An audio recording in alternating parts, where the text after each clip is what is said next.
in this social media era and in 2025 and everybody having this hustle culture, it's just like all work, no breaks, all work, no breaks. You're going to run yourself in the ground. You're going to burn out. Eventually, you will burn out. Like our human battery is not meant to go all the time. Like, we still need rest. We still need proper nutrition. We still need all these different things. Community. We still need each other.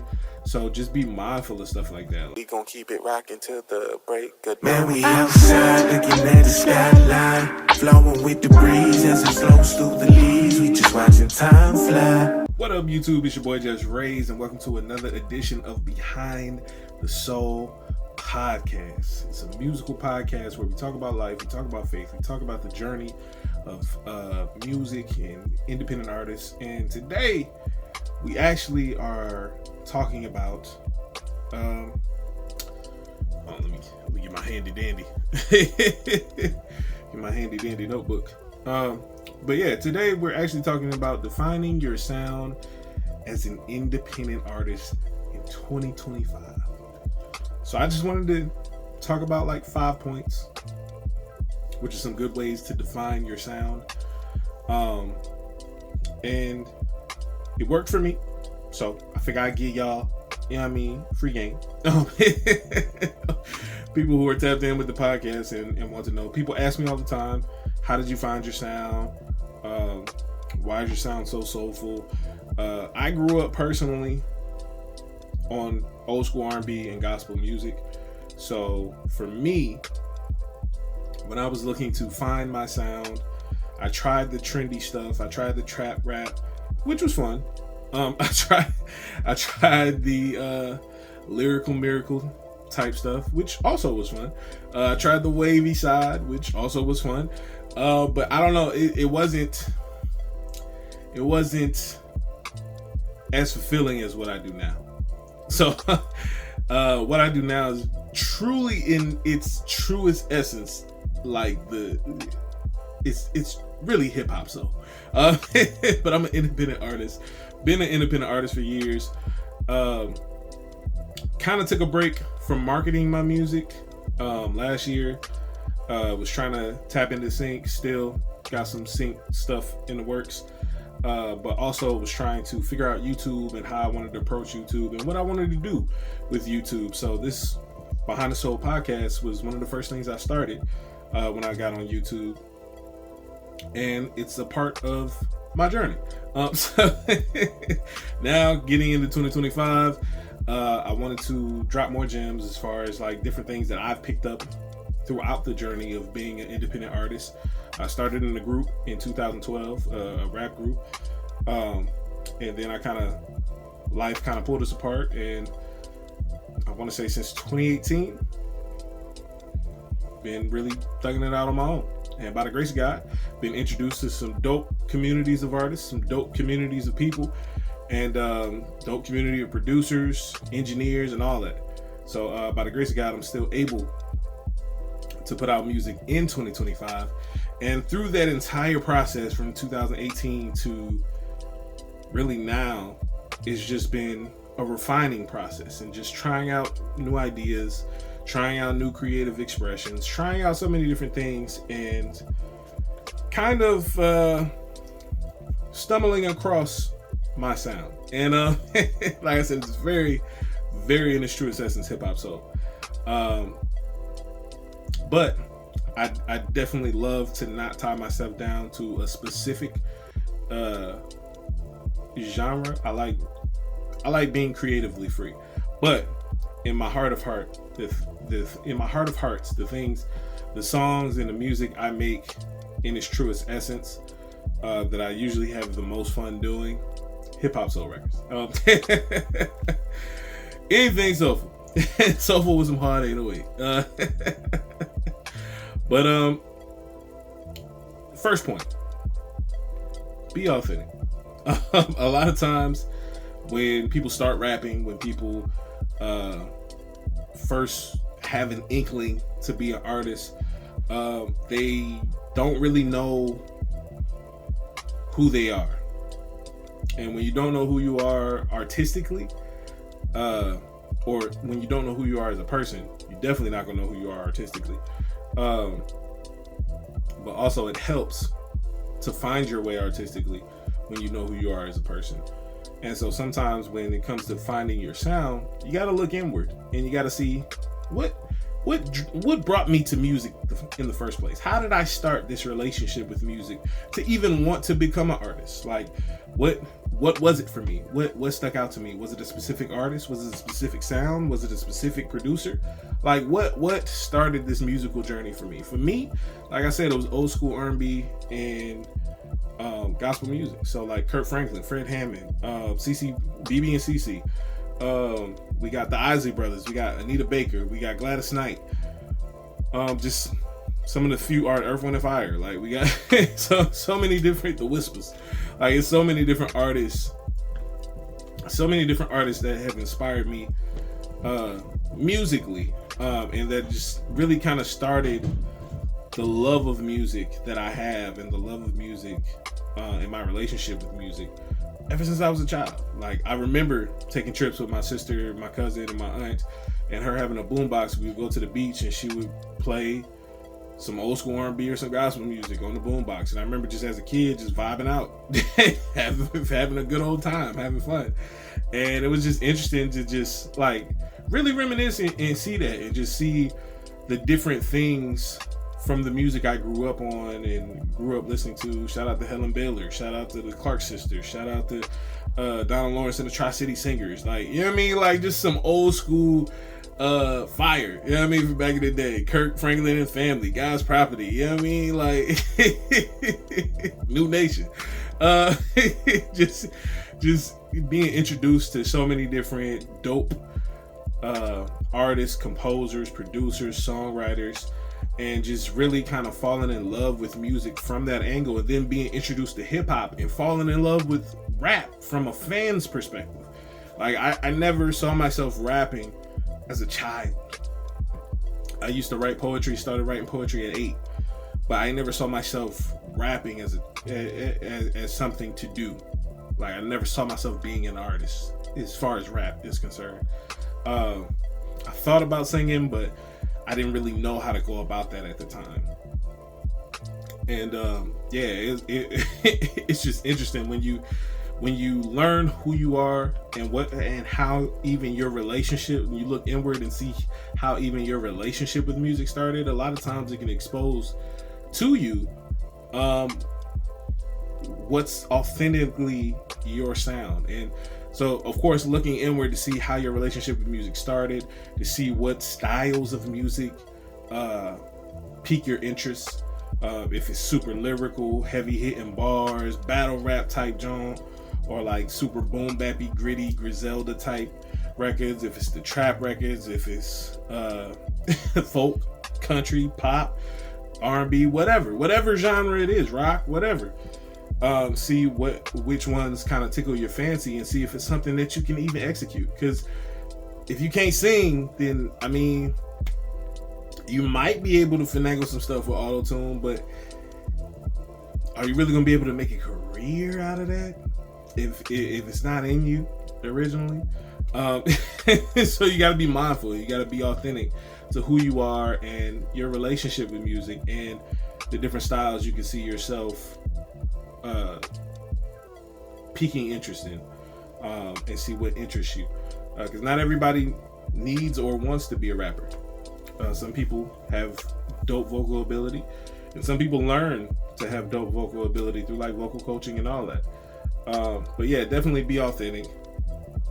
Look for that connection to music, where your connection started, why it started, what piques your interest currently. The next point I want to say, work your strengths.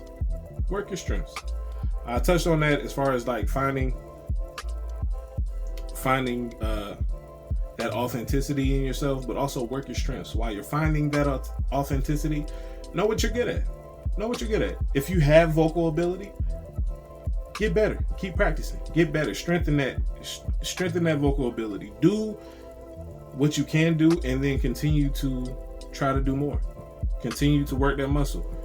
If you don't have vocal ability, but your pen game crazy, keep writing. keep writing and work on delivering it differently. Work on when you write rhymes, because some people write well but can't like deliver it. Like, it's not believable when they deliver it. Learn how to be believable when you deliver your records. When you deliver, how does your vocal tone sound? How does your voice carry when you do different things? How can you switch a cadence? How can you change up a rhyme? Like, continue to work your strengths, because everybody artistically has strengths and weaknesses.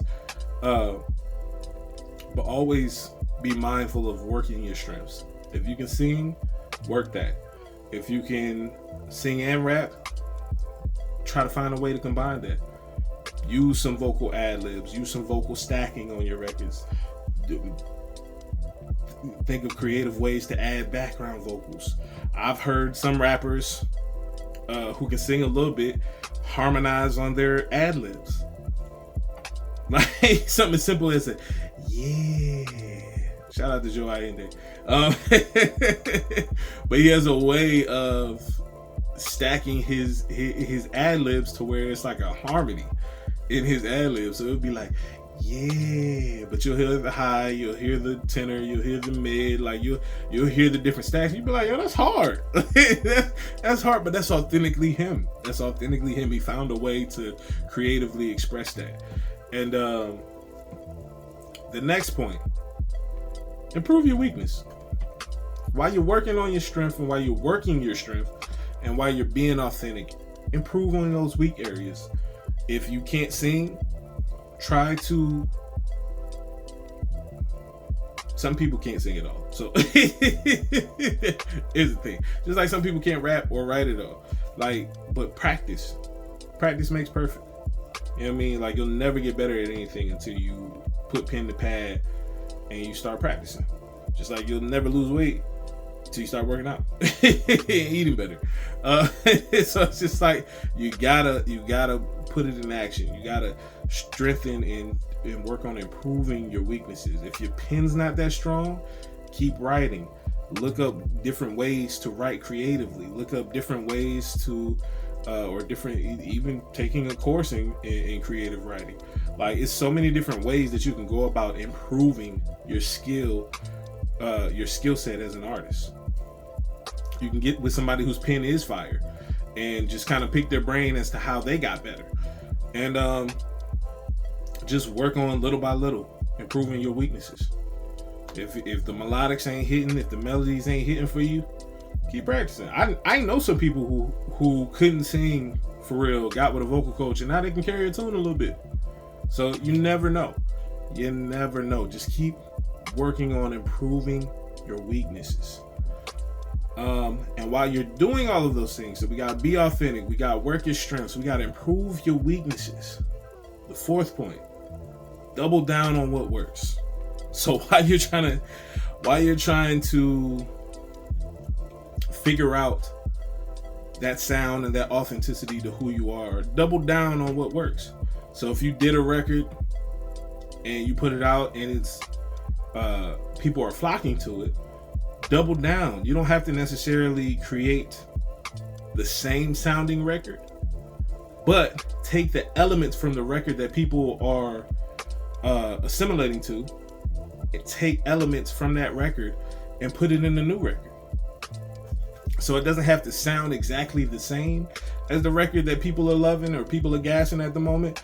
But if you take elements from that and add it to the new record, then it's going to feel eerily similar. You know what I mean? In a way of still being different and unique to your artistry and your creativity, but also still showing a semblance and a idea of similarity. So that way the ears will pick it up before they even realize what it is that they're listening to sounding similar. The ears will be like, this sounds familiar and I don't know why. Well, it sounds familiar because I took I broke down the same concept and ideas I used for the first record and I added them in different ways to the second record. So now it feels similar, but it's still different at the same time. So definitely double down on what works. Sometimes that might be creating 5 records that sound the same. And sometimes that might be creating 5 records that have the same elements. So it's different, but it's similar. You feel me? The final point, never stop creating, man.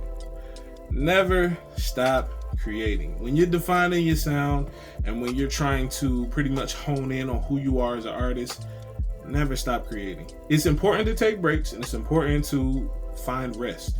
Finding times to rest. In this social media era and in 2025 and everybody having this hustle culture, it's just like all work, no breaks, all work, no breaks. You're gonna run yourself in the ground. You're gonna burn out. Eventually you will burn out. Like our human battery is not meant to go all the time. Like, we still need rest, we still need proper nutrition, we still need all these different things, community, we still need each other. So just be mindful of stuff like that. Like, be mindful of making time and prioritize creating. Of course, everybody's in a different walk of life. Some people have families. I'm married, I got 3 kids, so I can't just prioritize creating over spending time with my family, but I can find pockets. If I want to create, I can find pockets to create in specific times. Like, for me personally, in my life with a wife and 3 kids, I work overnight. I have a full-time job. Work overnight. I work 36 hours a week. I work 3 days. It's 3 days on, 12-hour shifts. I keep my schedule throughout the week. My kids, they go to school, so I sleep while they're at school. My wife, she's currently at home at the time, so when I wake up, when they get home around 4:30ish, I prioritize spending time with my family, with my children, with my wife, making sure that we are all connecting on the same page. I try my best to prioritize that. Of course, there's sometimes you got to run errands and you got to do other stuff too, but I try my best to prioritize that time because my kids got a bedtime. My wife tries to go to bed at a decent hour sometimes. But for me, because I already work overnight for work, I just keep the schedule throughout the week. And so when they go to sleep, now it's my time to create. Whether it's creating videos on YouTube, working on songs, working on features. By the way, shout out to y'all who request features from your boy. Appreciate it. Much love. I don't open myself up for features often, but I appreciate everybody who hits me up. I will say that because creating is a fun process for me, especially if the record is right. But yeah, like I said, I prioritize my family, and I try to prioritize time to create as well. So between so many different things I got going on, streaming on Twitch, usually 3 or 4 days out of the week. Also, I gotta make sure I'm spending time with my family, because ain't no amount of art, no amount of songs that I create or put out there is worth me losing my family. You feel me? Like, none of that. You gotta remember, keep the main thing the main thing. What's important? I'm married, got kids. They're important. They're important. They're the most important things. Outside of God, it's them. You feel me? So it's just like, yeah, I'm gonna never stop creating, but I'm also gonna make a conscious decision to prioritize them over prioritizing creative time for myself. But I'm also gonna make sure that I do put in some creative time, even if it's just 1 to 2 hours a week, making sure that I prioritize creative time to work on music, as well as work on videos for YouTube and all that stuff. So that way y'all have content. And I gotta get back into the swing of marketing my music as well. Because like I said, I did take a break in 2024, trying to figure out the algorithm, trying to figure out YouTube. But now it's 2025 and we're in full swing. I'm dropping videos every day. So I got to get back into the swing of things of doing stuff musically as well, as far as the marketing side. The creation side, that's never left. I'm always creating music for the most part. There are times where I will take a break for like a week or two. But for the most part, like, I'm always trying to create music. I'm always trying to do something musically, whether it's a feature or whether it's my own record or whatever. But never stop creating, man. That's my final point. Never stop creating. Try to make it a priority for yourself. Don't make it the number one priority unless you're single with no unless you're single with no responsibilities. Then you can make it your own number one priority or whatever. But if you're not, and you got other responsibilities that may trump that, make sure you got your responsibilities in line. But never stop creating, man. Never stop creating. But yeah, those are the points. We're gonna run them back real quick. We got be authentic, work your strengths, improve your weaknesses, double down on what works, and never stop creating. So I appreciate y'all for tapping into another episode of Behind the Soul, the musical podcast where we talk about life, we talk about faith, we talk about love, we talk about relationships, we talk about music, and we talk about the trials and tribulations of being an independent artist. So stay tapped in with your boy. I appreciate everybody who made it to this far in the video. If this has helped you in any way as an independent artist, or just helped you understand the creative process, definitely comment that below. Would love to chop it up with y'all in the comments. And don't forget to like, comment, share, subscribe if you haven't already. Hit that notification bell so that way you can be notified anytime we drop a new video on the channel, which is every day. Like I said, I drop videos every day. So stay linked in, stay tuned in, stay locked in. And never forget, it's free soul to the soul free. Let's get it.